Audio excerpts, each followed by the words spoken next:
الطاف غیر حاضر تھا، اس جملے میں خبر کی نشاندہی کرے۔ الف غیر حاضر، بے الطاف، جیم تھا، تو اس میں صحیح جواب غیر حاضر ہوگا الف۔ شاید بیمار ہے، یہ جملہ ڈیش کی مثال ہے۔ فعلیہ، انشائیہ، اسمیہ، تو اس کا صحیح جواب اسمیہ ہوگا۔ عنبر سوئی، اس میں کون سا جملہ ہے؟ جملہ فعلیہ، جملہ انشائیہ، جملہ اسمیہ، تو اس کا صحیح جواب جملہ فعلیہ ہوگا۔ سجاد نے آم توڑا، اس میں آم ڈیش ہے، فعل، فاعل یا مفعول، تو اس میں صحیح جو جواب ہوگا مفعول ہوگا۔ ڈیش ہر جملے کا حصہ ہوتا ہے، مرکب تام، مرکب ناقص، مرکب اضافی، تو یاد رکھیے گا مرکب ناقص جو ہے یہ ہر جملے کا حصہ ہوتا ہے۔ جس سے پورا مطلب حاصل نہ ہو اس جملے کو ڈیش کہتے ہیں۔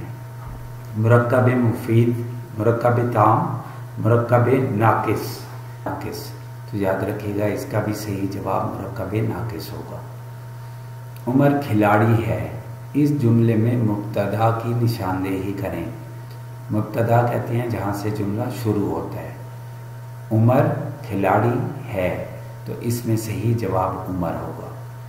جملہ اسمیہ کے فاعل کو ڈیش کہتے ہیں، خبر، مبتدا، ابتدا، تو اس میں صحیح جواب مبتدا ہو جائے گا۔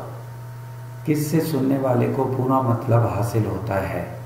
مرکب تام، مرکب غیر مفید، مرکب جاری، تو یاد رکھیے گا ایسا جملہ جس میں مرکب تام ہو اس کو سننے سے پورا مطلب حاصل ہوتا ہے۔ مرکب تام کو ڈیش بھی کہتے ہیں، اشاری، مفید، مزید، تو یاد رکھیے گا مفید کہا جاتا ہے۔ یہ ہوا ٹھنڈی ہے، ڈیش کی مثال ہے، مرکب توصیفی، مرکب تام، مرکب ناقص، تو یہ مرکب تام کی مثال ہے کیونکہ اس میں پوری بات سمجھ آ رہی ہے۔ ڈیش کو جملہ بھی کہا جاتا ہے، مرکب تام، مرکب ناقص، مرکب جاری، تو مرکب تام کو جملہ بھی کہا جاتا ہے، یہ ٹھیک ہوگا۔ مرکب تام الف صحیح جواب ہوگا۔ درست محاورے کی نشاندہی کریں۔ ہاتھ پاؤں پھول جانا، ہاتھ پاؤں ڈوب جانا، ہاتھ پاؤں سوج جانا، تو یاد رکھیے گا اس کا صحیح جواب ہوگا ہاتھ پاؤں پھول جانا، مطلب ہے ایک دم سے گھبرا جانا یا ایک دم سے کوئی چیز ہوتی ہے تو جس کی وجہ سے سمجھ نہیں آ رہی ہوتی انسان کو، تو اس کیفیت کو ہاتھ پاؤں پھول جانا کہا جاتا ہے۔ درست کہاوت بتائیں۔ نیکی کر ندی میں ڈال، نیکی کر دریا میں ڈال، نیکی کر سمندر میں ڈال، تو صحیح جو جواب ہے نیکی کر دریا میں ڈال۔ ان میں سے کون سا جملہ ٹھیک ہے؟ اب زمزم کا پانی ٹھنڈا ہے، اب زمزم ٹھنڈا ہے، زمزم ٹھنڈا ہے، تو یاد رکھیے گا اب زمزم ٹھنڈا ہے، یہ صحیح جواب ہوگا۔ کون سا محاورہ ٹھیک استعمال ہوا ہے؟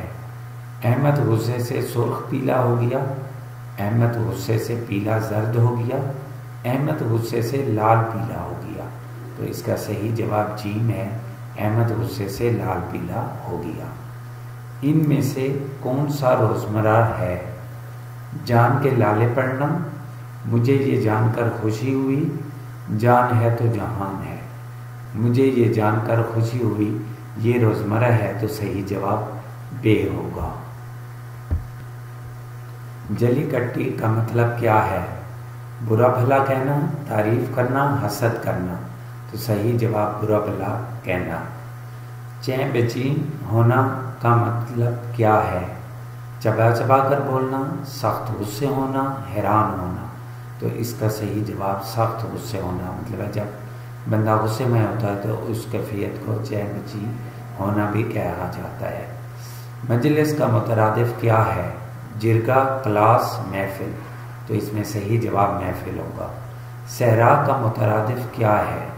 نخلستان، گلستان، ریگستان، تو اس کا صحیح جواب ریگستان ہوگا۔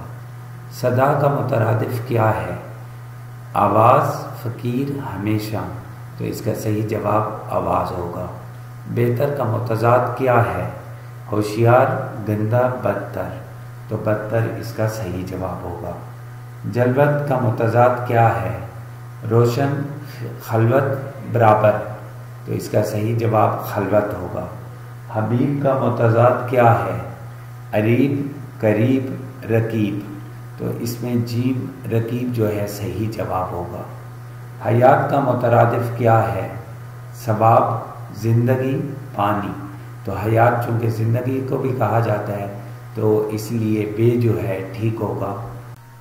اس غزل کی تشریح اگر آپ کو چاہیے، نوٹس چاہیے یا اس کے علاوہ کسی بھی سبق کے حوالے سے آپ کو کوئی بھی رہنمائی درکار ہو تو اس کے لیے آپ ہمیں جو ہے ان ای میل ایڈریس یا نمبرز پہ جو ہے ہم سے رابطہ کر سکتے ہیں، تو ہم انشاءاللہ فوری طور پر آپ کو وہ نوٹس مہیا کر دیں گے۔ اس کے لیے کوئی چارجز نہیں ہیں، جسٹ آپ اس چینل کو سبسکرائب کریں اور اس کے بعد ہمیں ای میل کر دیں تو ہم آپ کو جو بھی نوٹس چاہیے ہوں گے وہ فوری طور پہ مہیا کر دیں گے۔